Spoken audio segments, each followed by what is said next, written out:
Sakamoto Days. Like and subscribe, baka naman. Habang nasa eskwelahan sila Sakamoto at sinamahan ang kanilang anak sa pagganap nito sa school ay naiwan naman sa kanilang tindahan sila Shin at Xiaotang, na di pa man nagtatagal ay nag-aaway na.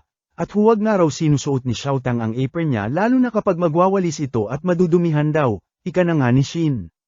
Ikinabuisit naman ito ni Xiaotang kaya nakipagdiskusyon sa binata, hanggang sa kalaunan ay napa-walkout na lamang at sinabi sa isip nitong isip bata raw itong si Shin. Narinig na nga ito ng binata gawa ng kakayahan nitong makabasa ng isip, kaya sinabihan ng dalaga na sa harap niya sabihin ang mga iniisip nito, since alam naman daw ng dalaga na naririnig niya rin naman ang mga iniisip nito. Abat pati yun kasalanan ko, sino ba gustong mabasa ang kanilang iniisip na hype ka, ribat na nga ni Xiaotang.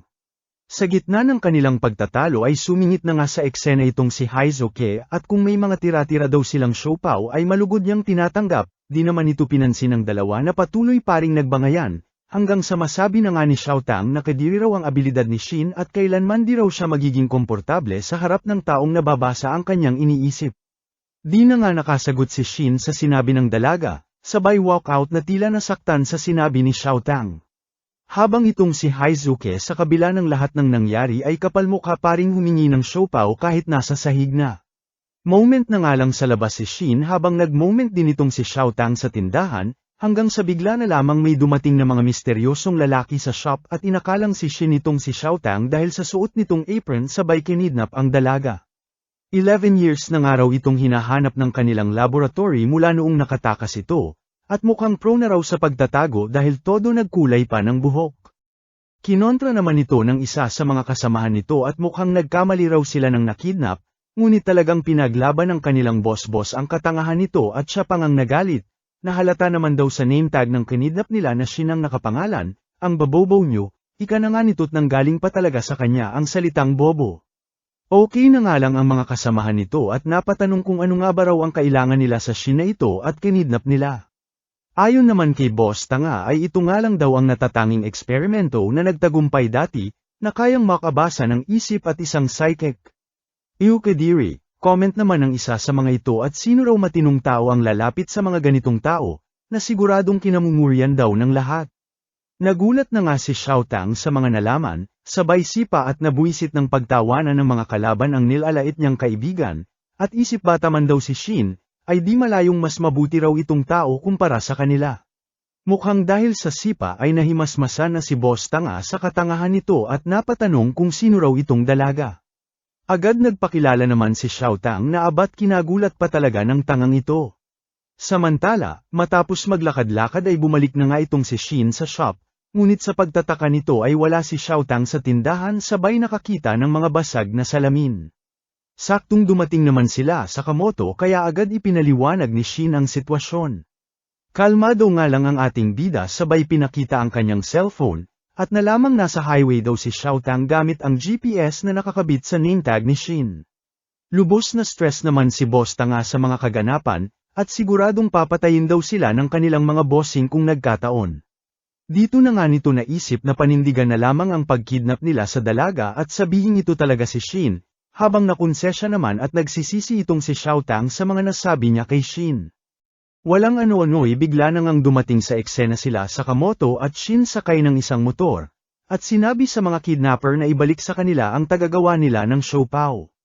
Tuwa naman ang nadama ni Boss Tanga at biglang nagkapag-asa nang makita ang totoong Shin, kaya naman agad silang inatake.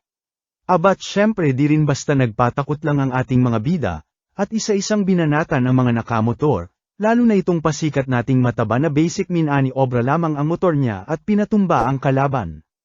O siya oo na ako na bahala, ika na nga ng driver na nagngangalang Siba sa todo-todong na-stress nilang Boss Tanga, na siya na ngang humarap kay Shin sa taas ng van.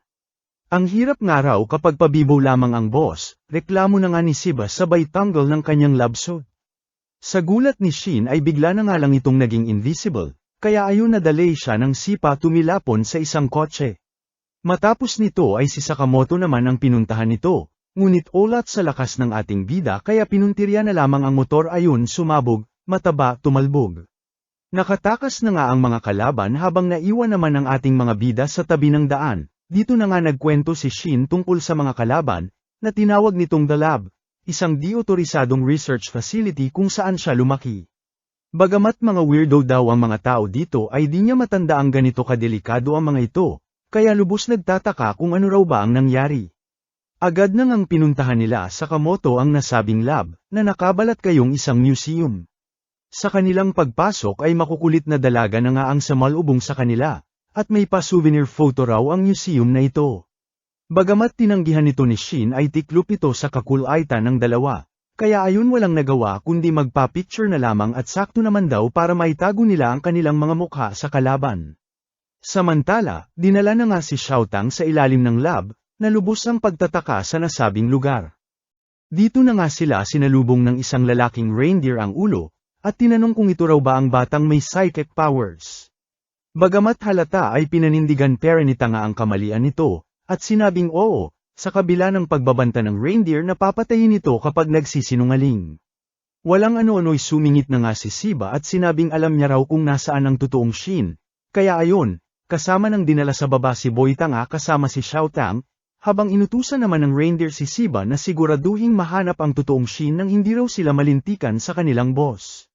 Samantala, rekta naman na sila Shin sa sekretong daanan na natatandaan nito papunta sa lab, ikot dito, ikot doon, hanggang sa napalutang na nga nila ang isang elevator.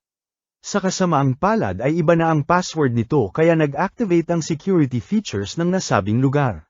Dito na nga sila niretrat ng magkabila ang nakatagong baril na siyang agad namang napigilan ng dalawa, dahil dito ay nag-activate muli ng panibagong security feature ang lab, na siyang paggalaw na nga ng isang dinosaur fossil na lubos kinagulat ni Shin, habang pagkamangha naman dito kay Sakamoto, dahil siguradong matutuwa raw ang anak niya kapag nakita ito, kaya sinabi kay Shin na pigilan nila ang dinosaur nang hindi ito winawasak.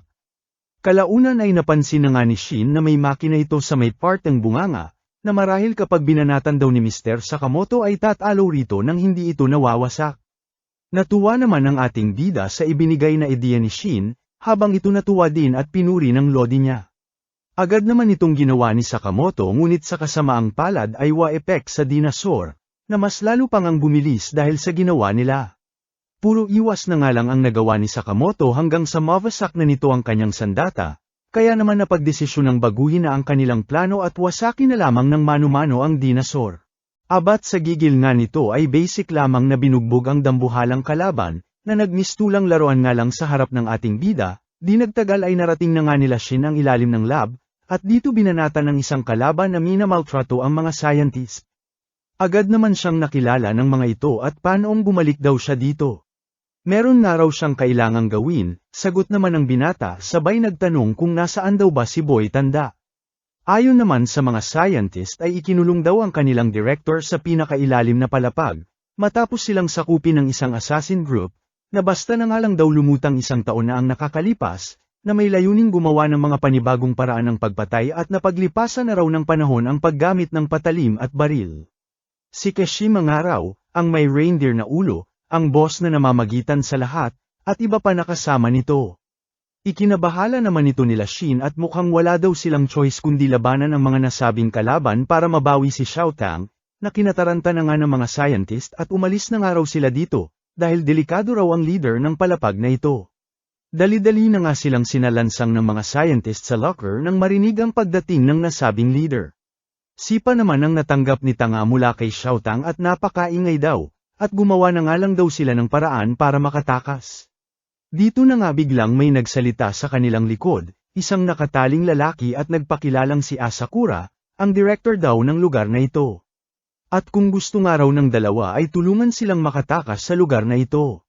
Samantala, todo-tadong takot na nga ang nadama ng mga scientist nang kausapin na sila ng lalaking nagngangalang Madhoriguchi, ang leader ng nasabing palapag, at isali naman daw siya ng mga ito sa pinag-uusapan nila. Ayaw namang magsalita ng lalaki kaya binanatan siya ng baliw sa kamay gamit ang ballpen. Ay hala, meron pa bang ibang ballpen dyan, sino gustong sumunod? Pasaring na nga ng baliw na lubos kinatakot ng lahat, di na nga natiis ni Shin na lumabas para tulungan ang mga scientist. Na siya na ngang kinatuwa rin ng baliw na kalaban at may sasampulan na raw siya ng kanilang research. Sa bilis nito ay di na nga naiwasan ni Shin ang pagtusok nito ng isang karayam sa kanyang batok, at dito nag-on ang switch na siyang gamulo sa pagsasalita ni Shin. Kinagalit na nga ito ng binata ngunit sadyang maliksi ang kalaban para kanyang matamaan. Hanggang sa lumabas na nga si Sakamoto at siyang sumalubong dito ng pangmalakasang suntok. Kanto-kanto na nga ang mukha nito dahil sa pagkakaipit sa lockers sabay nagtanong kay Shin, kung nais niya ba raw iligtas ang lugar na ito, na siyang oo naman ni Shin. Samantala, sa labas ay ipinakita naman ang pagdating ng dalawa sa mga miyembro ng The Order, at ayon nga raw kay Nagumo ay dito sila magkakaroon ng lead sa iniimbestigahan nilang si Slur. Pasampal na rin muna Lods ng like at subscribe, salamat.